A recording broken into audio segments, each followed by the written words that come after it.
Après que ma femme a donné naissance à notre fils avec 13 semaines d'avance, je pensais que la chose la plus effrayante à laquelle je serais confronté serait le bruit des machines qui le maintenaient en vie. J'avais tort. La nuit où j'ai envoyé un message à notre groupe familial.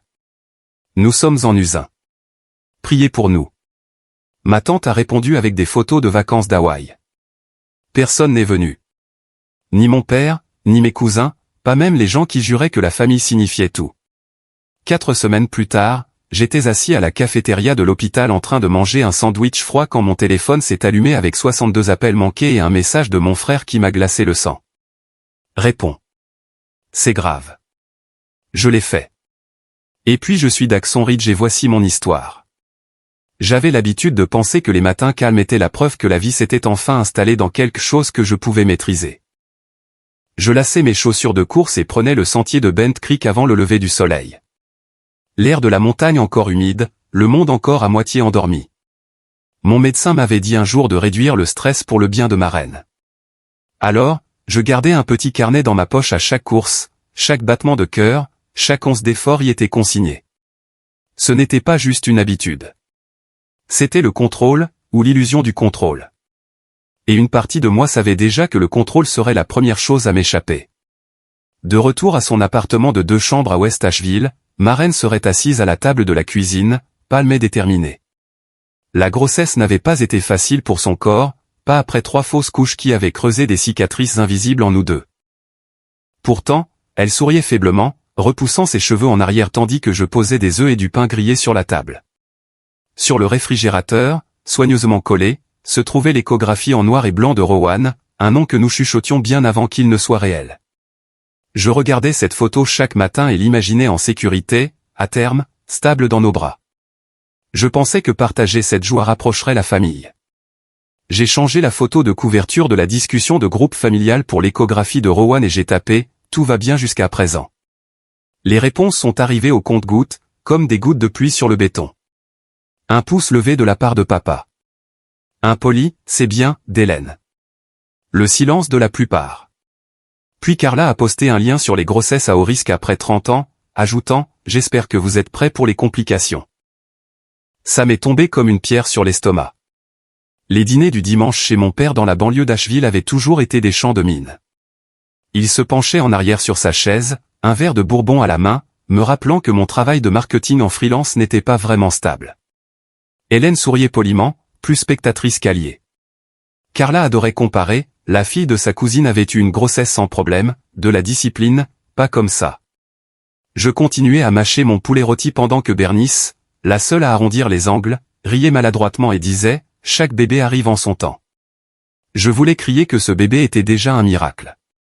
Mais au lieu de ça, j'ai avalé mes mots en même temps que ma nourriture. Le silence était une question de survie.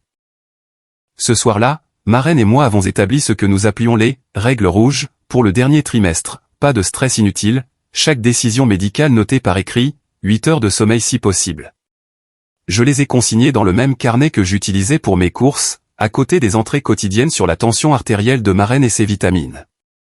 Je me suis promis que rien ne passerait entre les mailles du filet. Plus tard, j'ai appelé Jed sur FaceTime depuis son appartement de Chicago. Il a souri et a dit, à la minute où elle entre en travail, « Je prends le prochain vol ». Il était le seul à poser des questions sur la date d'accouchement, sur les prénoms, sur la peur. Le seul qui ne balayait pas ça d'un revers de la main. Je me suis senti plus léger après avoir raccroché. Avant de me coucher, je suis resté à fixer l'échographie de Rowan, murmurant « Reste calme là-dedans ». Puis mon téléphone a vibré. Un message de Carla. Les mères ont besoin de plus de discipline que de sentimentalisme. Ma mâchoire s'est crispée. J'ai appuyé sur le bouton d'alimentation jusqu'à ce que l'écran devienne noir. Ça a commencé à 3 heures du matin. La respiration de ma reine était irrégulière, sa main agrippait le drap, elle a murmuré « Mon dos n'arrête pas de me faire mal ». Quand j'ai allumé la lampe, j'ai vu la légère tache rose sur les draps. La panique a parcouru mes veines, mais ma voix est restée calme. J'ai chronométré les contractions sur mon téléphone, espacées de 8 minutes. Au petit déjeuner, elles étaient à 5 minutes d'intervalle. On y va, ai-je dit, attrapant le sac d'hôpital qui était à moitié fait depuis des semaines. Le trajet jusqu'à l'hôpital Mission s'est estompé en un flot de feux de circulation clignotant et l'écho des respirations courtes de Marraine. Au triage, les infirmières l'ont branché à des moniteurs. L'écran s'illuminait de contractions toutes les 3 minutes. Sulfate de magnésium. Injection de stéroïdes pour les poumons de Rowan. Des électrodes froides pressées sur son ventre. J'ai ouvert le carnet des règles rouges et j'ai tout noté. Les dosages, les heures, son pouls, sa tension artérielle. Le contrôle. Tout ce que je pouvais faire, c'était suivre, comme si l'encre elle-même pouvait le retenir à l'intérieur un peu plus longtemps. Le médecin s'est penché d'un air grave. Si nous ne pouvons pas ralentir ça, nous pourrions avoir besoin d'une césarienne d'urgence. J'aurai besoin de votre signature maintenant. J'ai signé les formulaires de consentement d'une main tremblante pendant que Marraine fermait les yeux, luttant contre les larmes. Je suis sorti dans le couloir et j'ai ouvert la discussion de groupe familial. Mes doigts tremblaient en tapant, Rowan pourrait arriver plus tôt. Nous sommes en admission à l'Usin maintenant. Priez pour nous. J'ai joint une photo de la main de Marraine dans la mienne, des perfusions courant dans son poignet. Les réponses sont venues rapidement, du moins techniquement. Un emoji de main en prière de papa. Vous allez y arriver, d'Hélène. C'était tout. Le moniteur de Marraine a de nouveau bipé, et j'ai remis le téléphone dans ma poche. Elle avait besoin de moi, pas de symbole vide. Mais quand j'ai vérifié à nouveau 1 heure plus tard, Carla avait posté 5 photos brillantes. Des cocktails sur une plage de Maui avec des ombrelles, un palmier se découpant sur le coucher de soleil. Légende, aloha, le temps est parfait. En dessous, un déluge de j'aime et de commentaires de cousins. Pas un mot sur nous. Pas un seul. J'ai fait défiler, hébété, jusqu'à ce que je voie quelque chose de pire. Sur Facebook, Carla avait commenté sous le statut d'un parent, tout est sous contrôle avec le bébé. Ne les dérangez pas pour l'instant. Mes mains sont devenues froides. Elle avait parlé comme si elle possédait notre vérité, comme si elle était la porte-parole de ma vie. De retour dans la chambre, les contractions de Marraine ont légèrement ralenti. Je lui ai tenu la main et j'ai murmuré, tu es en sécurité. Je suis là. À l'intérieur, cependant, quelque chose a changé. Ce n'était pas seulement un risque médical. C'était la première fissure dans la question de savoir qui avait le droit de raconter notre histoire. Vers minuit, le médecin est revenu. Si le liquide s'écoule davantage, nous devrons accoucher. J'ai hoché la tête, serrant la main de Marraine jusqu'à ce que nos jointures blanchissent. Mon téléphone a de nouveau vibré. Carla avait mis à jour la description du groupe. Mise à jour hebdomadaire par Carla. Ma poitrine me brûlait. J'ai fourré le téléphone dans ma poche et j'ai embrassé le front de Marraine. Le contrôle m'échappait rapidement, mais je jurais qu'il ne me serait pas enlevé sans me battre. Les lumières du couloir étaient floues alors qu'ils emmenaient Marraine vers la salle d'opération, ma signature encore fraîche sur le formulaire de consentement. J'ai marché à ses côtés jusqu'à ce que l'infirmière m'arrête aux portes battantes, me tendant une blouse et un masque. À l'intérieur, tout sentait l'antiseptique, le froid vif de l'acier et la lumière fluorescente oppressante. Quand on m'a finalement autorisé à m'asseoir derrière le rideau, à la tête de Marraine, je pouvais sentir les tremblements dans ses doigts alors que je lui tenais la main. Le bruit des instruments chirurgicaux, l'étrange traction, la pression contre son abdomen m'ont fait la serrer plus fort. Puis le silence. Pas de cris de bébé, juste les voix basses et saccadées de l'équipe de l'Usin qui entrait. Il respire, mais il a besoin d'aide, a dit le médecin. Ces mots étaient censés me calmer, mais ils m'ont vidé la poitrine. J'ai tendu le cou pour apercevoir quelque chose et je n'ai vu que la plus petite silhouette que j'ai jamais vue. Rowan, à peine 900 grammes, la peau presque translucide, emporté vers l'incubateur sous un projecteur aveuglant. Sa poitrine se soulevait et s'abaissait uniquement parce qu'une machine le lui ordonnait. Je me suis souvenu de mon carnet et j'ai sorti mon téléphone juste assez longtemps pour prendre une photo. La main entière de Rowan enroulée autour du bout de mon doigt, plus petite que je ne l'aurais cru possible. Je l'ai envoyée directement dans le groupe familial. Rowan, 28 semaines, 990 grammes, sous respirateur. Priez pour nous. Le message est resté là, sous la photo d'échographie qui était autrefois la bannière du groupe. Les heures se sont fondues les unes dans les autres à l'Usin. Maria, une infirmière aux yeux patients, m'a appris comment me préparer, comment me laver les mains et les bras jusqu'au coude jusqu'à ce qu'ils me brûlent. Thomas, l'infirmier de nuit, a expliqué la routine des soins, les changements de couche à travers les hublots, les contrôles de température, les précieuses minutes de contact peau à peau. Une fois Rowan stabilisé, j'ai tout écrit dans le carnet des règles rouges, même quand mes mains tremblaient d'épuisement. Les machines émettaient des bips à un rythme inconnu, mais bientôt je pouvais distinguer quelle alarme était routinière et laquelle signifiait un danger. J'ai vérifié mon téléphone, attendant un signe de la famille. 10 minutes, 30, 1 heure, rien. Pas un seul appel. J'ai laissé un message vocal à Jed, la voix brisée. Il est là. Il se bat. S'il te plaît, appelle-moi. Puis j'ai de nouveau regardé à travers la vitre de l'incubateur jusqu'à ce que ma vision se brouille. Quand j'ai finalement regardé mon téléphone à nouveau, mon estomac s'est noué. Carla avait posté une story, je viens de visiter l'usin. Il est fort pour un prémat. Au-dessus de sa légende se trouvait la photo de la main de Rowan que je venais de partager, recadrée si étroitement que le décor de l'usin avait disparu. Le bracelet de l'hôpital était flouté. Quiconque la voyait aurait cru qu'elle avait été là, debout où seul moi m'étais tenu. Mes doigts sont devenus froids en réalisant qu'elle était déjà en train de façonner l'histoire sans jamais y avoir mis les pieds. Plus tard, j'ai essayé d'appeler mon père. L'appel a sonné une fois, puis est passé à la messagerie vocale avec le message gris, notification désactivée. Ne pas déranger. Ma poitrine s'est serrée. Il m'avait toujours répondu, même tard dans la nuit. Maintenant, même son silence semblait délibéré, comme un mur érigé entre nous. À 3 heures du matin, Maria m'a touché l'épaule. Vous pouvez passer votre doigt sur sa paume. Il le sentira. J'ai glissé ma main à l'intérieur du hublot.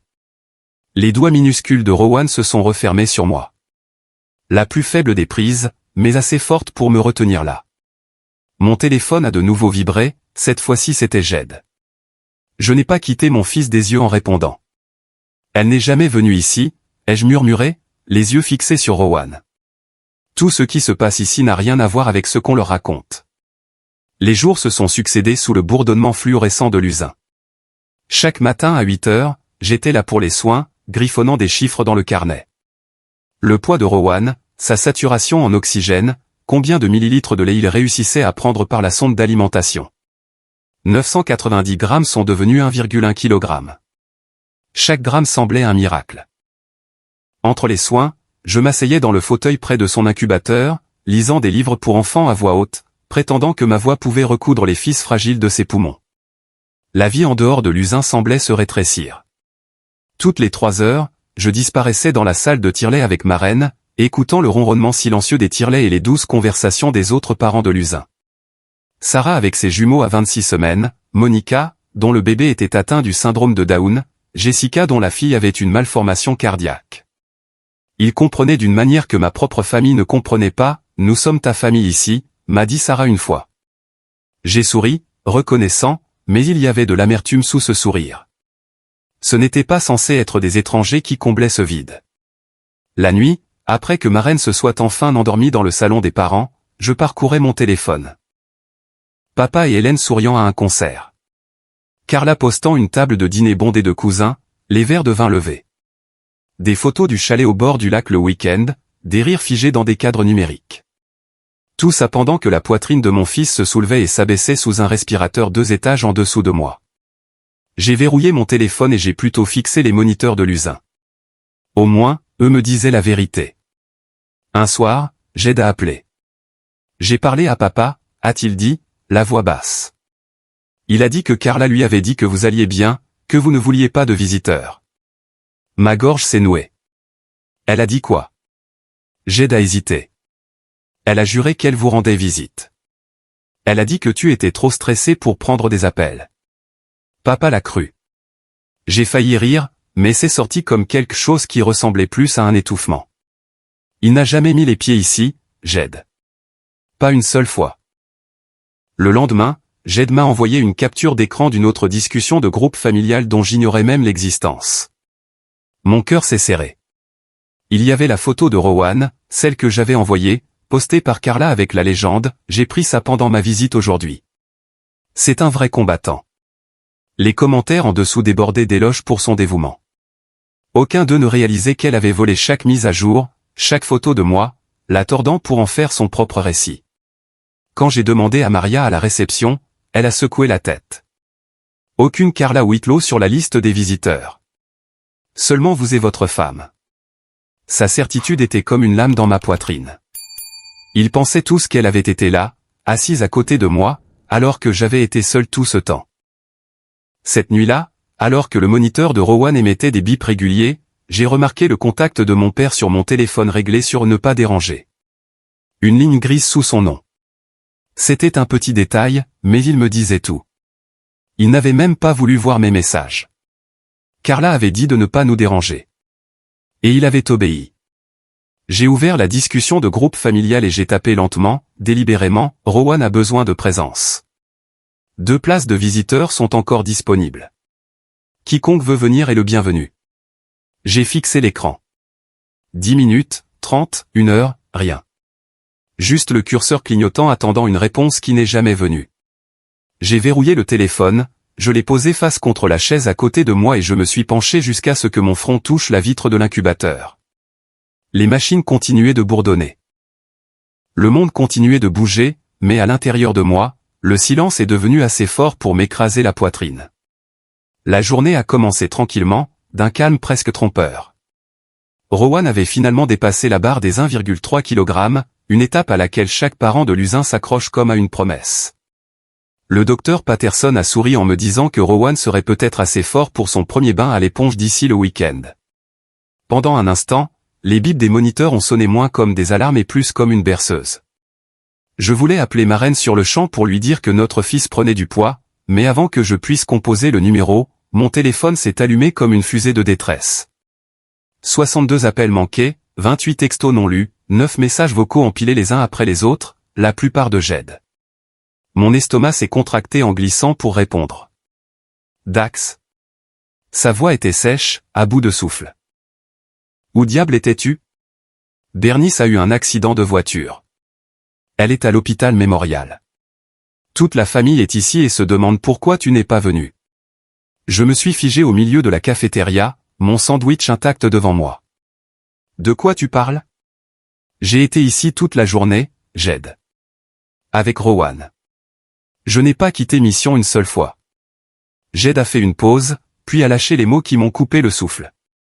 Carla a dit à tout le monde que tu lui avais demandé de te remplacer à Luzin. Elle a dit que tu étais trop épuisé pour gérer, alors elle est venue, a apporté de la nourriture, et resté avec le bébé. C'est pourquoi personne ne s'attendait à avoir de tes nouvelles. Quoi? Le mot a écorché ma gorge. Elle a même montré à papa des photos de Rowan et a dit qu'elle les avait prises elle-même, a poursuivi Jed. Mais je les ai reconnues, Dax. Ce sont les mêmes que tu as envoyés au groupe. Je me suis penché en arrière, le pouls martelant dans mes oreilles. Le monde à l'extérieur de la fenêtre de la cafétéria continuait de bouger. Des infirmières en pause. Des familles se dirigeant vers les ascenseurs. Mais pour moi, tout s'était arrêté. Elle leur dit que je ne suis même pas là, que c'est elle qui l'est. La voix de Jed s'est affermie. Je pense qu'il y a une autre discussion de groupe. Je vais la trouver. Je te le promets. Mais papa a dit. Écoute, il a dit que tu avais dit à Carla pas de visiteurs parce que Luzin ravivait des souvenirs de maman. Il l'a cru. Ma bouche est devenue sèche. Je n'ai jamais dit ça. Pas une seule fois. Exactement, a dit Jed. Je lui ai dit que ça n'avait aucun sens. Luzin autorise 4 noms sur la liste. Pourquoi interdirais-tu tout le monde? Je voulais jeter mon téléphone à travers la pièce, mais au lieu de ça, je l'ai pressé contre mon oreille et j'ai écouté Jed respirer. Tous les deux pris dans le même filet de mensonges. Puis une vibration a secoué ma paume. La story de Carla est apparue à l'écran, une photo d'un petit berceau d'hôpital avec la légende « S'occuper de notre petit combattant est épuisant, mais ça en vaut tellement la peine. » Comme si elle était là, sur le terrain, vivant le rôle qui était le mien. Je me suis tourné vers Luzin où Rowan dormait sous une lumière chaude, sa poitrine se soulevant rythmiquement avec l'aide du respirateur. Le moniteur affichait 152. Mon fils, vivant, réel, attaché à moi par plus que des fils. Je lui ai murmuré à travers la vitre. Ils construisent une histoire où je n'existe pas. Mais je suis juste là. Je ne pars pas, le téléphone a de nouveau vibré. Jed, sa voix urgente. Ils se réunissent ce soir à l'hôpital Mémorial, dans la chambre de Bernice. Je t'appellerai sur FaceTime. Sois prêt, Dax. Ça va être moche. Le lendemain matin, la vérité n'était plus une ombre. Jed m'a envoyé des captures d'écran d'une discussion de groupe privé appelée « Mise à jour familiale ». Carla en était l'administratrice. Elle postait des photos que j'avais partagées, dépouillées de toute trace de leur origine. Chacune était légendée avec des commentaires comme si elle les avait prises. Rowan a été si fort pendant les soins aujourd'hui. Je suis resté tard ce soir pour que Dax puisse se reposer. Et le pire, Daxon m'a demandé de gérer les mises à jour car il est trop dépassé. Dépassé. C'était le mot qu'on leur avait servi en boucle. Me transformant de père en personnage secondaire dans le combat de mon propre enfant pour la vie. J'ai fait défiler, incrédule, jusqu'à ce que mon téléphone sonne. Jed à nouveau, appelant de l'hôpital mémorial. Des voix résonnaient en arrière-plan. Des machines d'hôpital qui bipent, des chaises qui raclent le sol. Papa vient de me le dire sans détour. Carla lui a dit que tu lui avais interdit de rendre visite à Rowan parce que ça te rappelait maman. Il est assis ici en pensant que tu l'as exclu. J'ai senti ma gorge se nouer. Je n'ai jamais eu, Jed. Je n'ai jamais dit ça. Je sais. C'est pour ça que j'appelle. Mais elle les a tous convaincus. Je suis allé directement à la réception de l'usin, carnet à la main. Maria a levé les yeux de ses notes. Puis-je vous demander quelque chose, ai-je dit. Est-ce qu'une femme nommée Carla Whitlow s'est déjà enregistrée à l'usin pour voir mon fils? Maria a jeté un coup d'œil au registre des visiteurs et a secoué la tête. Non. Les seuls visiteurs inscrits sont vous et votre femme. Personne d'autre. Sa voix était ferme, inébranlable. Cela aurait dû être une preuve suffisante, mais cela ne m'a fait que sentir le poids de la distance que les mensonges avaient déjà parcouru. Ce soir-là, ma reine était assise recroquevillée dans le fauteuil du salon des parents, les cheveux attachés lâchement, des cernes sous les yeux. « Penses-tu qu'ils nous croiront quand tout ça sortira » demanda-t-elle doucement. « Ou penseront-ils simplement que Carla est meilleure ?» Sa voix s'est brisée sur le mot. Je me suis accroupi à côté d'elle. « Ils le sauront, ma reine. » Je m'assurais qu'ils le sachent. Mais Carla ne ralentissait pas. Cette nuit-là, un autre message est apparu dans « Mise à jour familiale ». Une photo d'un bébé prématuré dans les mains de quelqu'un, les joues plus pleines que celles de Rowan, la canule à oxygène à peine visible. Légende, j'ai enfin pu le tenir aujourd'hui. Le plus fort des petits-neveux. Mon estomac s'est retourné. Je savais que ce bébé n'était pas du tout Rowan. C'était une image de banque d'images que j'avais vue une fois dans un groupe de soutien pour parents de l'usin. Elle pariait sur le fait que personne ne remarquerait la différence. Puis un message direct d'un cousin est arrivé. Et, Carla dit que tu es stressé et que tu ne veux pas de visiteurs. C'est vrai? On veut juste respecter tes souhaits. Je l'ai lu 3 fois. Les mots me blessant un peu plus à chaque fois. Carla ne se contentait pas de faire semblant d'être présente. Elle me remodelait en quelqu'un d'inconnaissable, un père trop fragile pour qu'on lui fasse confiance avec sa propre histoire. L'appel de Jed est revenu. Ils sont tous dans la chambre d'hôpital de Bernice ce soir, a-t-il dit. Papa, Hélène, la moitié des cousins. Carla mène la danse. Je leur ai dit que je t'appellerai pour que tu puisses parler pour toi-même. Sois prêt. Je me suis assis dans le fauteuil près de l'incubateur de Rowan, la lueur des moniteurs se reflétant sur la vitre. La main de mon fils a tressailli, se refermant en un point comme s'il savait. J'ai murmuré, ce soir, tu verras ton père se battre pour la vérité. Puis j'ai pris mon téléphone et j'ai attendu que l'écran s'allume. L'appel s'est connecté et soudain, je me suis retrouvé face à une grille de visage. Mon père, raide sur sa chaise à côté d'Hélène. Des cousins perchés au pied du lit d'hôpital de Bernice. Lisa et Marc chuchotant dans un coin, et Carla plantée en plein milieu. Les bras croisés comme un juge autoproclamé. J'ai incliné l'ordinateur portable pour que l'incubateur de Rowan brille derrière moi. Les bips réguliers de son moniteur remplissant le silence. C'est mon fils, ai-je dit, ma voix s'étranglant avant que je ne la stabilise. Rowan, 4 semaines, toujours à l'usin, et aucun de vous n'est venu ici. La pièce de l'autre côté est devenue silencieuse. Lisa a porté sa main à sa bouche. Oh mon Dieu, a-t-elle murmuré. Il est si petit. Mon père s'est penché en avant, les yeux humides d'une manière que je n'avais pas vue depuis des années. Carla a été la première à rompre le silence, inclinant la tête avec un soupir étudié. J'y suis allé de nombreuses fois, mais chaque fois que je suis venu, Daxon dormait. Je ne voulais pas le déranger. J'ai senti la chaleur monter dans ma poitrine. Non, c'est un mensonge. L'usin enregistre chaque visiteur. Ton nom n'a jamais été dessus. Les photos que tu as postées étaient les miennes. Et l'histoire où tu tiens Rowan, c'était une image de banque d'images que tu as volée. Mon père s'est tourné vers elle, la confusion se lisant sur son visage. Carla, tu m'as dit. Elle l'a interrompu, la voix lisse comme du verre. Il m'a demandé de gérer les mises à jour. Il a dit que c'était trop pour lui. J'ai secoué la tête. Je n'ai jamais voulu que toi, papa. Tu ne m'as jamais appelé directement une seule fois. Tu l'as écouté à la place. L'air s'est épaissi. Bernice, frêle contre ses oreillers, a commencé à pleurer. J'ai failli mourir la semaine dernière, et tout ce que je voulais, c'était la paix dans cette famille. Mais la paix ne vient pas des mensonges. La vérité nous saute aux yeux. J'ai ouvert mon carnet et je l'ai tenu devant la caméra, page après page défilant sous mon écriture. C'est le journal de l'usin de Rowan. Chaque gramme qu'il a pris, chaque soin, chaque visiteur, tout est ici. Et le registre à la réception le confirme. Personne d'autre que moi et ma reine n'est venu ici. La voix de Lisa s'est élevée, sèche.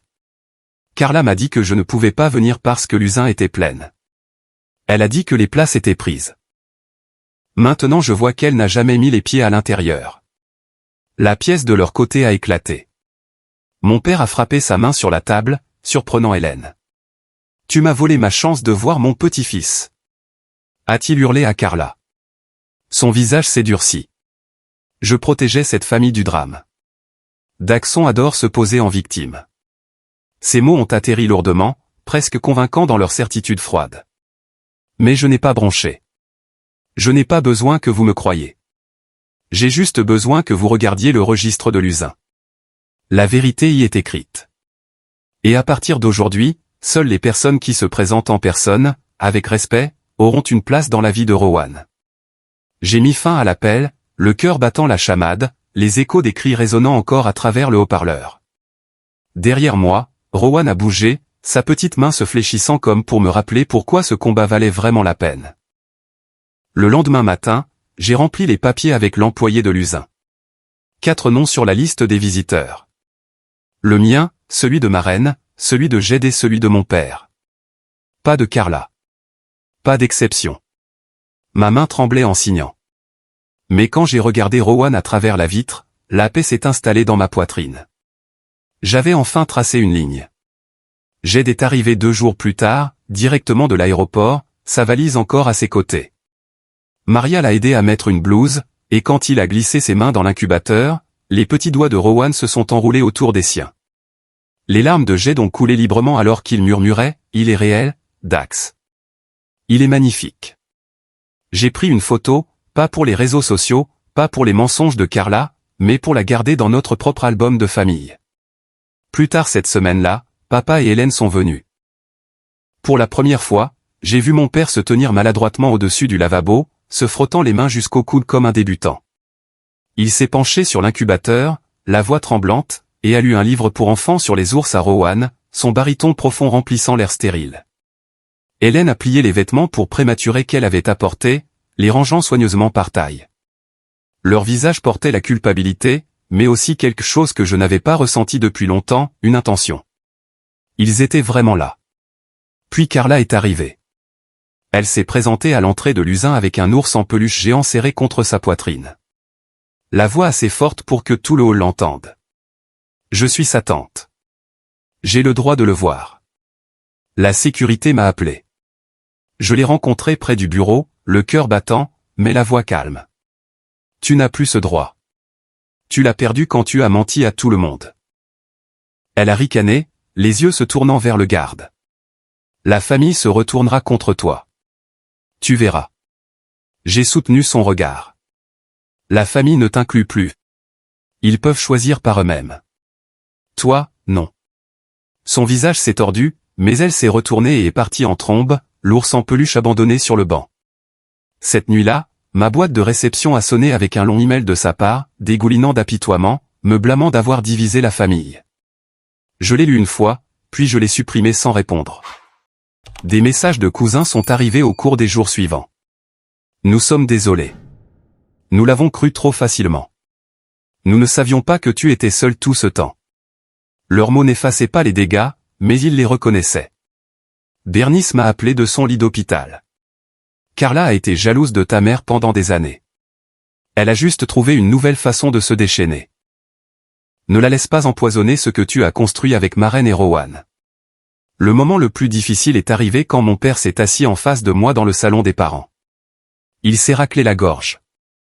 J'avais l'habitude de t'éviter, Dax. Tu me rappelles trop ta mère. Ça faisait plus mal que je ne l'admettais. Carla a utilisé ça contre moi. Mais en te voyant ici avec Rowan, je sais maintenant que tu es plus fort que je ne l'ai jamais cru. Ses yeux brillaient, humides, et je l'ai cru.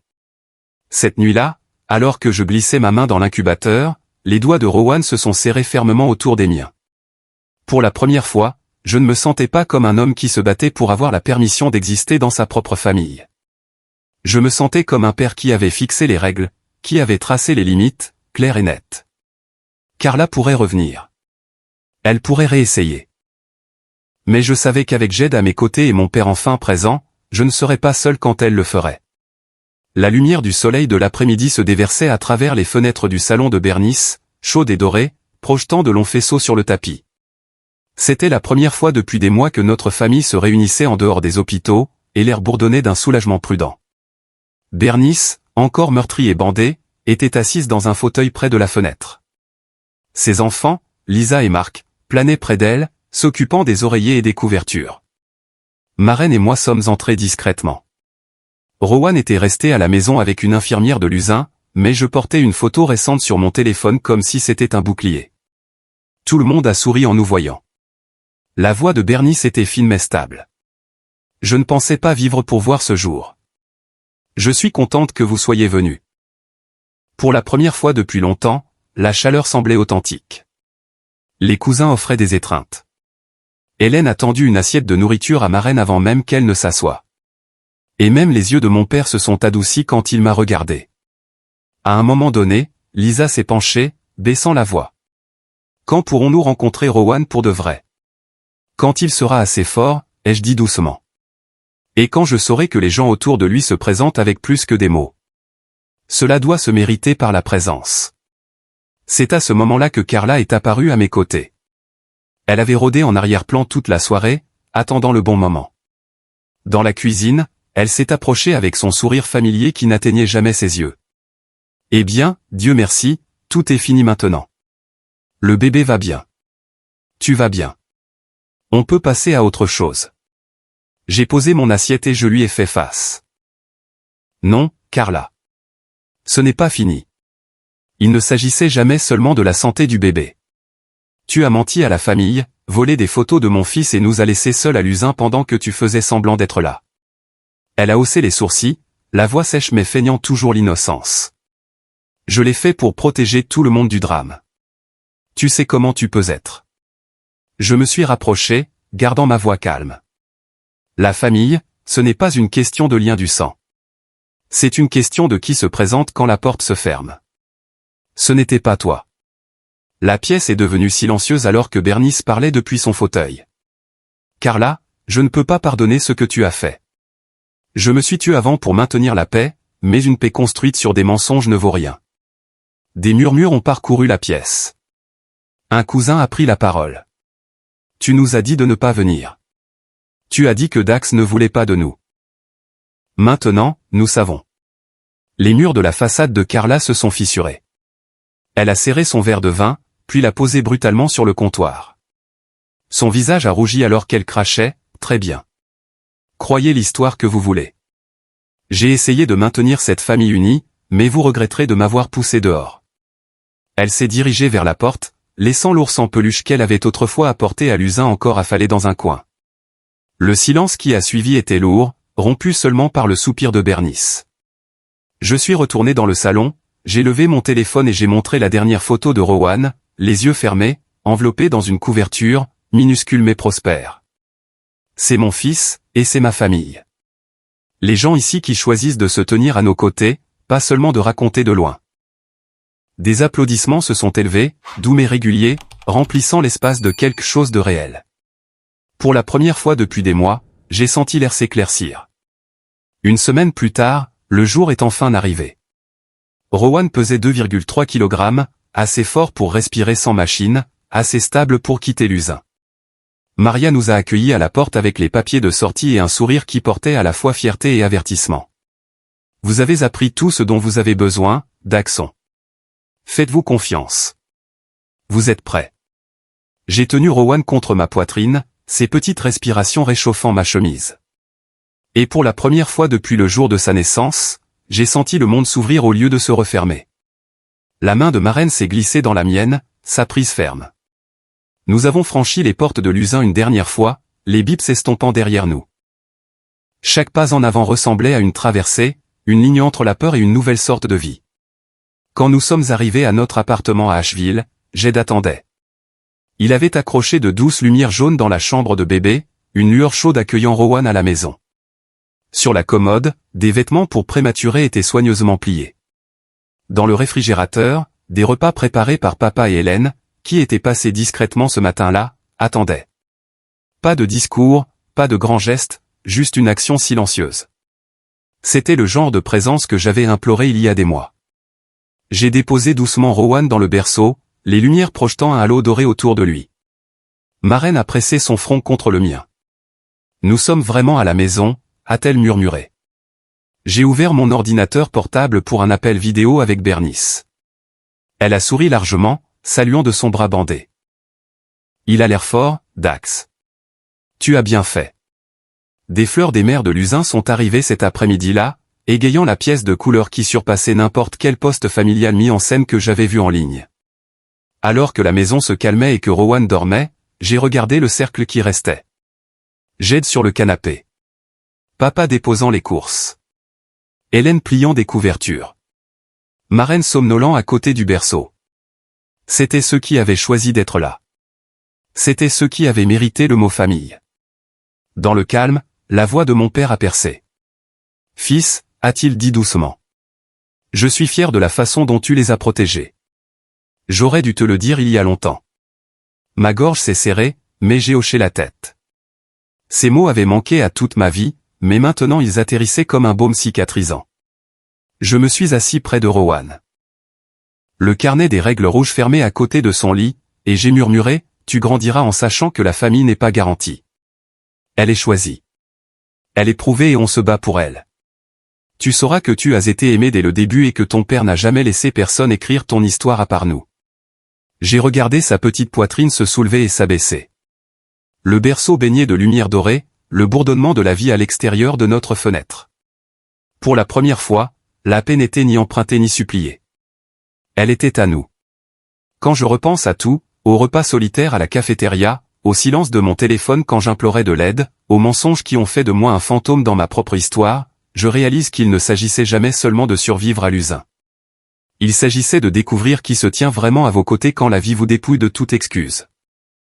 Pendant des semaines, je me suis assis à côté des machines qui maintenaient mon fils en vie, croyant que la famille se présenterait, pour découvrir que certains étaient occupés à créer une version de la réalité qui m'excluait complètement. Cette blessure a été profonde, mais elle m'a aussi appris quelque chose qu'aucun livre, aucun médecin, aucun pasteur n'aurait pu m'apprendre, la famille n'est pas héritée. Elle est choisie. L'usin est devenu mon champ de bataille, ma salle de classe et mon confessionnal. J'ai appris à mesurer l'espoir en grammes, à entendre les alarmes non pas comme une terreur mais comme un langage, et à faire confiance au fait que même lorsque le monde extérieur me tournait le dos, la poigne d'un enfant de 900 grammes sur mon doigt pouvait m'ancrer. Dans cette petite prise, j'ai trouvé du courage. Dans la force tranquille de Maren, j'ai trouvé un amour aiguisé par le feu. Dans les appels indéfectibles de Jed, j'ai trouvé une loyauté que la distance ne pouvait fracturer. Et dans les mots tardifs mais honnêtes de mon père, j'ai trouvé une guérison que je n'aurais jamais cru possible. La trahison de Carla persistera, mais elle ne me définit plus. Ce qui me définit maintenant, c'est la respiration régulière de Rowan alors qu'il dort dans son berceau, la lueur d'un foyer rempli d'une présence choisie, et la connaissance qu'aucun mensonge ne peut effacer la vérité de qui était là et qui ne l'était pas. Je partage cette histoire non seulement pour me souvenir, mais parce que je sais qu'il y en a d'autres assis dans les couloirs des hôpitaux, faisant défiler leur téléphone, se demandant pourquoi personne ne répond. Si vous vous êtes déjà senti invisible dans votre propre tempête, je vous vois. Vous n'êtes pas seul. Avant de partir, j'aimerais savoir que vous êtes là avec moi. Laissez un simple « salut » dans les commentaires ou faites-moi savoir d'où vous regardez. Cela compte plus que vous ne le pensez. Cela me rappelle que des histoires comme la mienne touchent des cœurs bien au-delà d'une chambre d'hôpital. Et si cela vous a touché, veuillez vous abonner. Votre soutien ne fait pas que porter ma voix. Il garantit que d'autres parents qui se battent en silence sachent que leur histoire mérite aussi d'être entendue. Merci de m'avoir écouté. Et merci de prouver que la présence, même en mots, compte encore.